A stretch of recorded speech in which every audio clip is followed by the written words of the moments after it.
I think if I had to pick one thing, I would have to say master yourself first. You have to master yourself before you can help anyone else. You can do that through any number of avenues, but at the end of the day, you still have to look inward and find a way to make yourself happy and be happy with what you're doing. If there's no joy in it, then you're not doing your best work. This is the CHIRO Inspired Podcast, where chiropractors come to learn, to be empowered, and to be inspired. I'm your host, Dr. Richard Letta. Hey everyone, welcome to the CHIRO Inspired Podcast. My name is Dr. Richard Letta, and today's guest is Dr. Steven Rupp. Now, Dr. Steven was actually my roommate for most of chiropractic school, and we were roommates for 3 years, and you can essentially almost think of, he pretty much became a brother to me during chiropractic school. We started in the same trimester, we graduated at the same time. He would come back to Winnipeg and, visit my family and hang out with us, and would actually come up and train with some of the docs here back in Canada. So, when he came back to Winnipeg, I think it's fair to say that he was almost falling in love with the idea of coming to Winnipeg. And he actually ended up moving here after school to work with one of the docs here. So I thought that was pretty funny because he is a Iowa born and raised farm boy. So for him to come to a smaller city like Winnipeg, or a bigger city like Winnipeg in comparison to where he's from, now he actually moved on to almost bigger and better things, where he's now located in Alaska. And in our discussion today, we actually talk about some of the things that we probably went through school with, and what we learned through being roommates with one another. And honestly, this is just a conversation for us to catch up more so, and hopefully with this conversation you'll hear some gems that you can take away and really just apply to your own life. And again, if you ever get a chance to meet Dr. Steven, he is just a sweet, humble human being.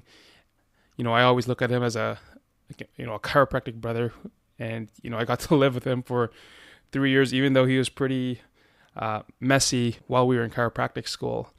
At the end of the day, we were brothers, and our bond just got stronger and stronger and stronger as we went through school. So I appreciate this man for what he's done for me, and I really wanted to get him on here because he's been a great friend. He's been a great, brother, and he's been a great colleague. So without further ado, this is Dr. Steven Rupp. If you guys hear some squeaking in the background, I actually think those are his pets, his chinchillas. So please don't mind the noise in the background. But other than that, please enjoy this episode and this interview with my friend, my brother, Dr. Steven Rupp. Okay, Dr. Steve, welcome. Well, thanks for having me. How are things, my friend? Things are going great. I'm out here in Alaska, a little bit of a different world, but definitely a lot of fun. Yeah. So for all the listeners, Dr. Steven Rupp he was one of my roommates in chiropractic school. We started school together. We graduated together. I think we were living for it was 8 trimesters we were living together, correct? Yeah, it was pretty much the majority of the thing. Yeah, and we also had our good friend, our good colleague, Dr. Evan Rupp. Dr. Evan Rupp. We also had Dr. Evan Norum, yes, who's in Wisconsin, and Dr. Patrick Isaacs. So it was a good time. It was fun. Yeah, it was a blast. Couldn't have gone through school and all those changes with a better group of guys, I don't think.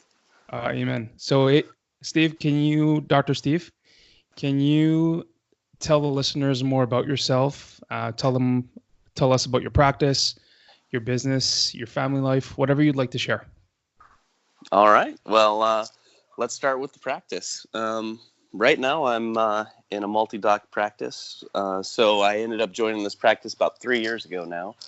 And it was just me and another CHIRO plus a PT at that point. And then when I got here, we kind of started changing the structure around and switched to our normal clinic from we were working 6 days a week, and then we expanded our hours, switched to 4 10 days, and I split the schedule with the other docs that we were covering 6 days still, and we opened up our practice all day long on Saturdays, which really helped to kind of open up a lot of more opportunities for patients. Saturdays are by far our busiest day, and it's just me in the office, so I kind of love it. It's kind of a fun day. And then we also expanded our PT department to 2 docs, and we just hired a 3rd chiropractor about 7 months ago now. Oh, cool. And so things are cruising along pretty well. We also have 7 massage therapists, because in Alaska, massage works just a little bit differently and has to be overseen by either a primary care physician or has to be PCP. So we have to oversee those day-to-day appointments and kind of guide the treatment. Very interesting. I didn't know that. Cool. Yep.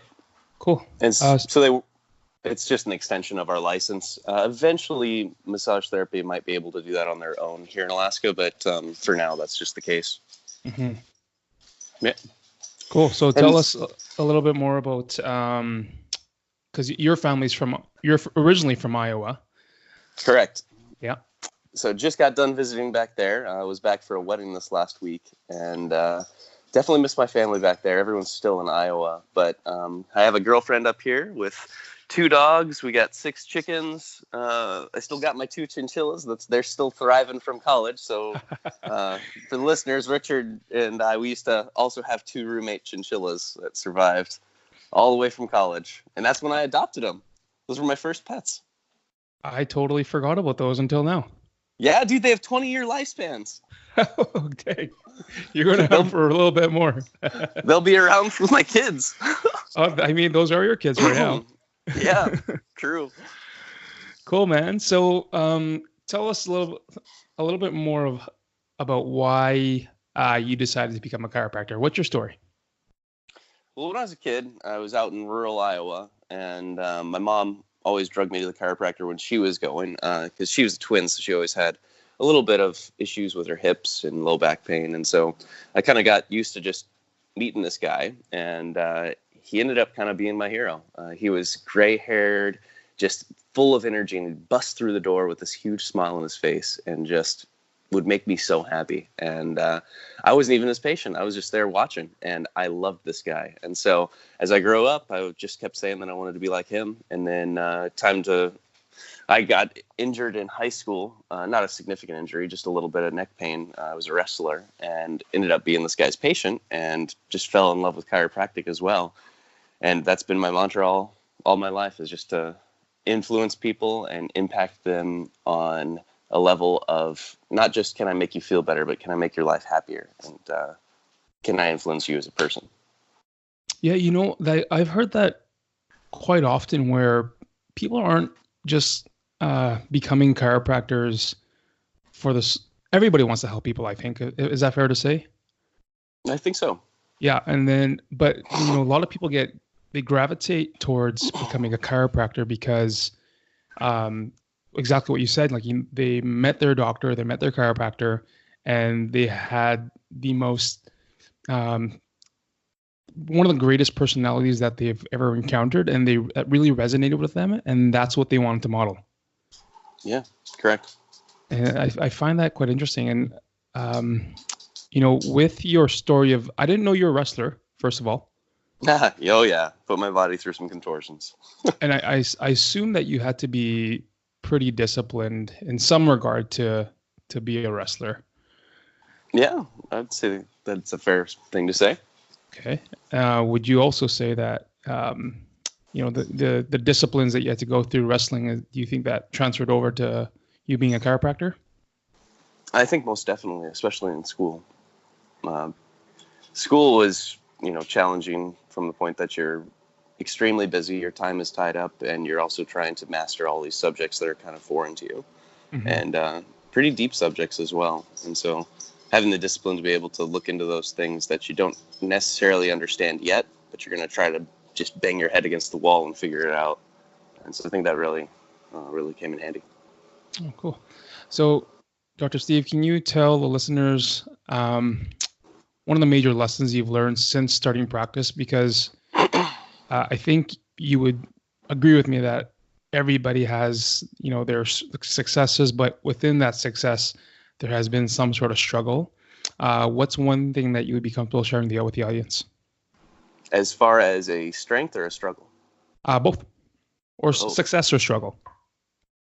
I think one of the things that makes me most successful in practice currently is the willingness to not necessarily admit that you don't know something, but be able to be real with a patient and tell them exactly what you know, how much you know, and if you don't know something, tell them how you're going to learn it and what you're going to do the next time they come back, and help to guide them. Because nobody knows everything, and patients know that too. And so when you're trying to bullshit patients just to get an answer out, I don't think it ever ends well. Half your patients might be able to sneak it past, but you're going to eventually start losing patients from that. And I encourage my patients to ask questions, and I take my time with them, and I want them to understand, what it is they're out in their life that they're doing that's causing this. It's not some little freak shift that, my hip's out and you need to go put it back in. You're doing something in your life that's your body's adapting to that position or that movement, or it's trying to make something more efficient or avoid a injury. And you need to you have to sit down with your patients and identify those markers. Mm-hmm. So I think that's one thing that my patients really keep coming back to me for, because they know that I'm not going to feed them down this pathway where it's just, we're kind of guessing. We're going to try to establish a plan and figure it out and actually have some markers to identify and change. So it sounds like it's the integrity in terms of, they're coming to you. You want them asking questions. You want them to learn. You want to have your patients be curious about their care and not just follow a blind path. Exactly. So I'm 100% with you, because, a lot of what I've seen in offices, and nothing against those offices, is that, they're in, they're out. Sometimes there's no interaction, and I understand that you're not going to have an interaction every single time with every single patient. You're not looking to have a 10 to 15 minute appointment a lot of times, at least to our knowledge, in terms of what we were exposed to within chiropractic, if that makes sense. Mm-hmm. But again, there's really nothing wrong with that. If someone chooses to see a patient for 15 minutes to 20 minutes, that's their call. That's their protocol. That's the way that they take care of patients. But in that, I'm understanding that whether you're seeing that person for 2 to 3 minutes to 15 to 20, there's some sort of education incorporated into that, so the patient understands exactly what's going on and not just coming back to get their back cracked. Yep. Little quick reminders, or even, that might all a day-to-day appointment be, but it's still something to kind of give them to chew on at home. Yeah. I mean, they're exposed to a lot of, commercials that are telling them that they're not significant enough or they're not healthy enough, that they can't overcome this, to take this thing for this ailment. When I know we believe that the answer lies from within them. All they need to do is just really the right things for the body, i.e. maybe it's eating properly, having a good mindset, or getting adjusted. That's going to play a huge role in their health. Yep, exactly. Cool, man. Okay, so with that being said, tell me and tell the listeners what keeps you going, what inspires you to keep showing every single day, to show up, to serve, and to grind. I think it's just because I love it. And my history. I've worked in positions where I've not loved it, and it's been horrible. And you have to force yourself every day to go back and I can just do it another day. I'm going to work and I'm going to get better today. But it's a chore, and it grinds on you. I think it's really important to find a way to find the job that you can love, and you can love your patients while doing it, and then you don't get zapped from it. I get zapped more from chores around the house than I do at work. I love going to work and seeing my patients, and dude, it becomes part of your family when you're doing it right, I think. And it's just as like I don't mind going home and taking care of my mom, and and giving her my attention and off times when I'm not working, and I love that. And it's an honor to do that. I see my patients the same way. I love going to work. Mm. I think that's something that we both got from one of our mentors, the one that you worked with. We both worked with, even though it didn't work out with you guys. We still learned some valuable lessons, even along the road within school. Like I think we've had at least 2 or 3 docs that we've both worked with or shadowed with. And we've learned some amazing lessons throughout our time there. Yep, that's completely correct. Yeah. So you moved to Alaska about 3 years ago, you said, right? Yep, just under that. Because you moved actually to Winnipeg after graduating. Yeah, moved up to your neck of the woods. Yeah, you couldn't get enough of me, huh? I know, just had to follow you. Crossed international lines. Seriously, took his boards. He took his American boards. He took his Canadian boards. He practiced in Canada for a year, and then he moved to Alaska. That's awesome. Yep. That's quite a story right there, man. And so, families, I think you would agree that is probably one of the biggest and most driving factors within both our lives. Yes, I'd agree. So I love how you incorporate that into your practice, and we're working on being the best versions of ourselves to support our families, or like our actual families, but at the same time we're learning to grow our families in the sense of our patients and treating them as if they are our families. Yep, very true. The other thing that I would add to that is being kind of present time consciousness. Anytime I'm in a room with a patient, I completely ignore everything else that's going on in the office and give that patient my attention. And I think that's the other thing that really helps to be successful and make that patient encounter successful, because patients don't get that a lot of times. They get these, half paying attention docs that are distracted, kind of listening to them, giving them kind of an answer. I stare my patients dead in the eye, and I look at them and make sure that they know that I'm 100% in on them in that moment in time. And anything they're talking to, they're getting full 100% Steven's brain on this thing. Mm. It might not be good enough. Steven's still human, but I'll do my absolute best to figure it out. Nice. I've had those glares into when you were talking to me, so yeah, I know exactly what you're talking about. Cool, man. So let's go into where do you see yourself in the near future, and where do you see chiropractic in the near future? Well, in the near future, I think we're going to I'm planning on staying in Alaska with this office for the foreseeable future. Eventually, I'd like to get back to Iowa and open up a little practice kind of in farm country and settle down there. But for the foreseeable future, it'll be here, Conquer and Juneau, and just having them, my home. Mm-hmm. But as far as chiropractic's role, I think our role won't be changing too much into the future as far as how we see patients or how we interact.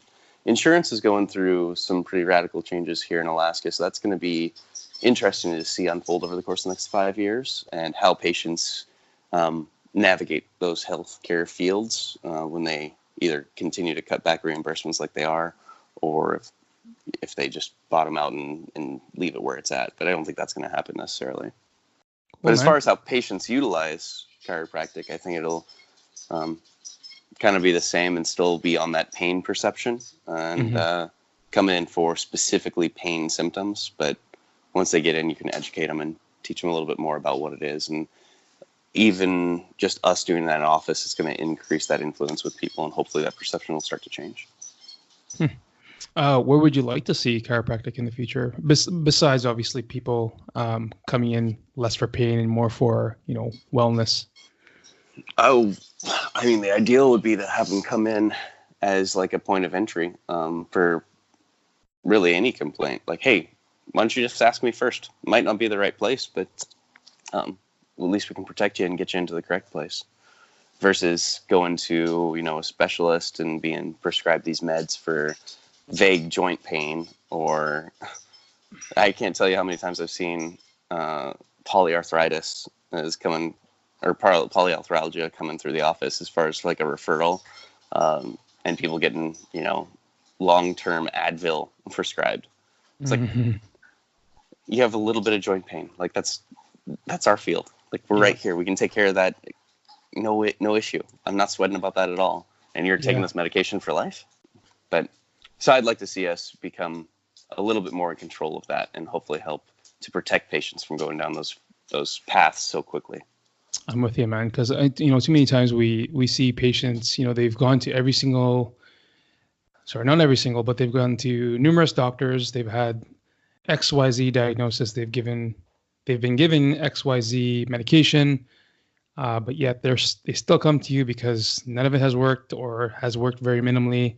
A lot of these things that we see our patients come with are very, very, I'm not going to say treatable, but they're more so they can be helped through chiropractic. Even though we're not treating those conditions specifically, we're helping the person, build up their, we're helping the person pretty much go back to, getting realigned, whatever that means to you, whether it was structurally, or if it's restoring the foundation of the nervous system in terms of the brain-body connection. As long as we care for the patient, many, many times, and I'm going to say many because there's some instances where, someone needs an actual referral because they are in the wrong place. That can be something like cancer or infection in the bone where you can't touch it. And that's just a brutal reality. So, we want to be able to know that stuff. And I think my point with this is that, we are awesome primary healthcare providers. We can be if we choose to be. And we are an awesome point of entry for people to get into building health or getting their health back, if you will. And the other thing is, we're a safe point of entry. Yes. Like there's the negative consequences. Let's say we do need to hand out that referral. Nothing bad has happened to that patient. So we're protecting them from even just the adverse reactions of all these other avenues and paths that they're trying to shove them down, whether it's medication, surgery, or just, ignoring it and telling them the patient is, it's psychotic or psychosis induced. None of those are healthy avenues for a patient to go down when they don't need to. No. Sorry for interrupting. No, that's okay. So, Dr. Steve, can you, on top of everything we've spoken about already, would you be able to tell us and the listeners what's one thing you would like to leave with the audience? Whether it's an affirmation, a quote, a life lesson that you haven't shared yet. What's one message you'd want to leave with the audience? I think if I had to pick one thing, I would have to say master yourself first. You have to master yourself before you can help anyone else. And you can do that through any number of avenues, from personal growth, like speakers like Les Brown, Simon Sinek, authors like Maxwell.